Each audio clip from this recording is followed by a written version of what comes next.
So a warm welcome to those of you watching online for our reflection this morning, Looking for Meaning and Purpose. My name is Ben Almond and I am a member of the ministry team here in St. Peter Mancroft Church.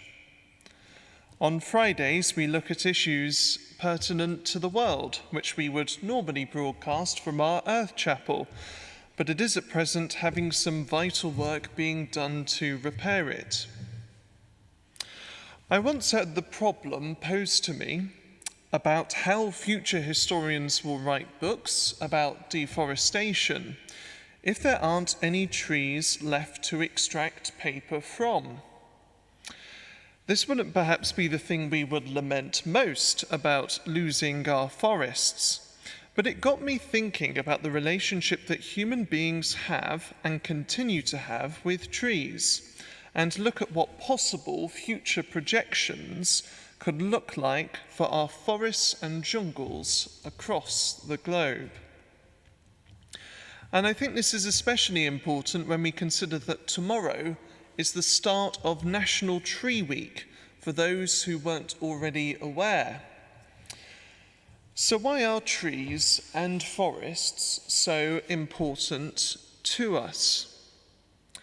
Well, I think we have to answer this looking at a few different areas. Trees, of course, supply us with oxygen, which we need to live. Trees help us in combating climate change by taking in excess CO2 from the atmosphere.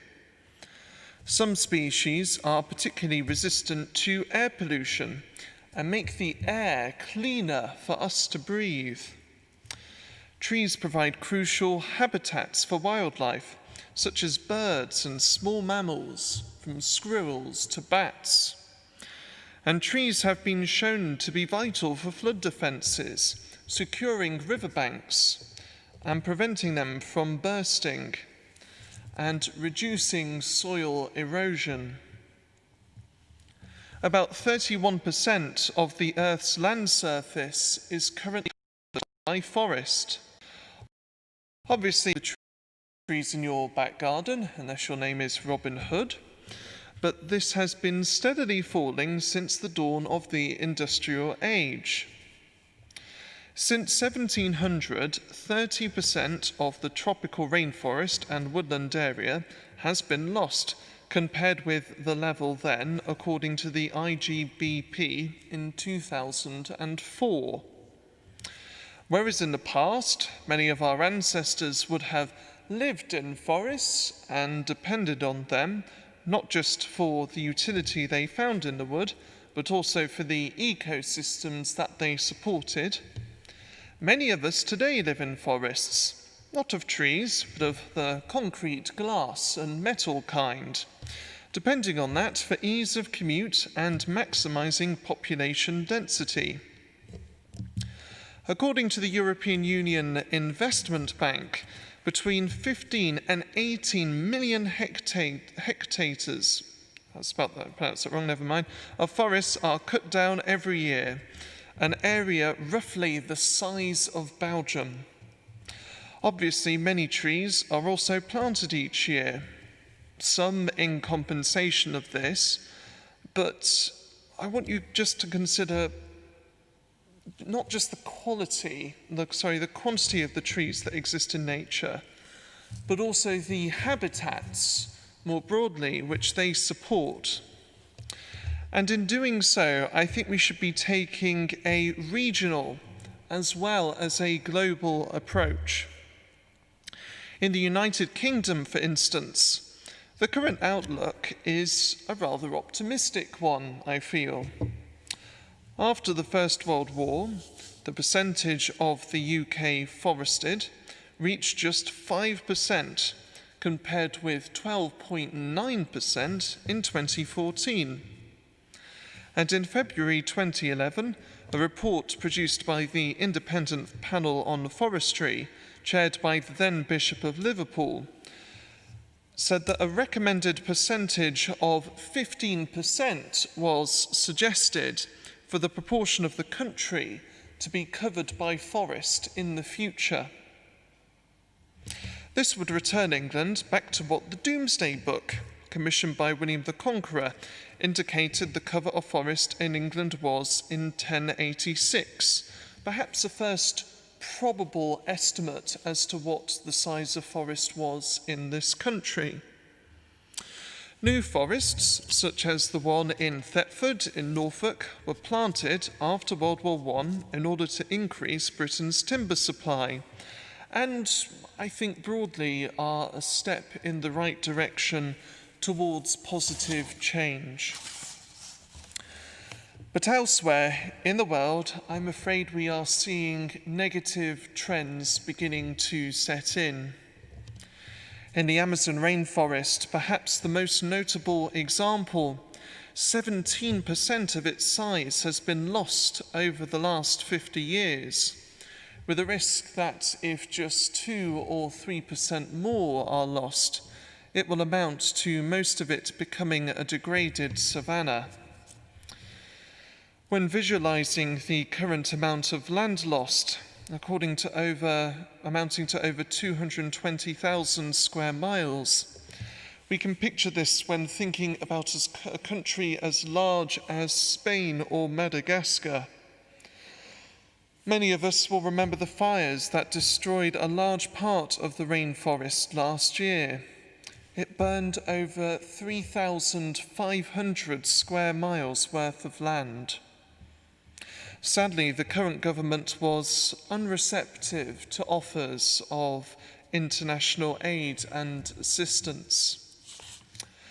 Elsewhere around the world, up to 90% of West Africa's coastal rainforests have disappeared since 1900. And Madagascar has lost 90% of its eastern rainforests. But what is being done to try and tackle this? Well, on the one hand, there are a lot of governmental bodies which are now looking into conservation and restoration of forested areas. The REDD Plus initiative set up by the European Union in 2005 aims to create incentives for developing countries to reduce greenhouse gas emissions from forested lands. The Rainforest Alliance is an international non-governmental organisation set up in the late 1980s that works to provide environmental certification on sustainable forestry and agriculture and tourism, combining the interests of companies, farmers, foresters, communities and consumers to produce sustainable and harmonious goods and services. One example of this is asking farmers to sign up to meet certain criteria in their farming that involve the protection of wild animals and waterways, and prohibiting discrimination in work and hiring practices, including a policy of not hiring any workers under the age of 15. But what can you do personally, in your homes perhaps, during National Tree Week? Well, some ideas could include the following. Plant a tree. Use less paper. Use recycled products. Don't buy products containing palm oil. Support organisations such as the ones recommended and aforementioned that fight deforestation. Buy certified wood products. And read the labels and look for FSC or Forest Stewardship Council marks and try to reduce travel in fossil fuel powered cars. And so let us now end in a prayer. Holy God, as we enter International Tree Week, help us to be more mindful about issues surrounding trees and the deforestation of this earth. Use us as individuals to make a difference, and with different organisations and bodies around the world, help us to restore your creation, protect the Earth's wildlife, and care for communities living in forested areas around the globe. Amen.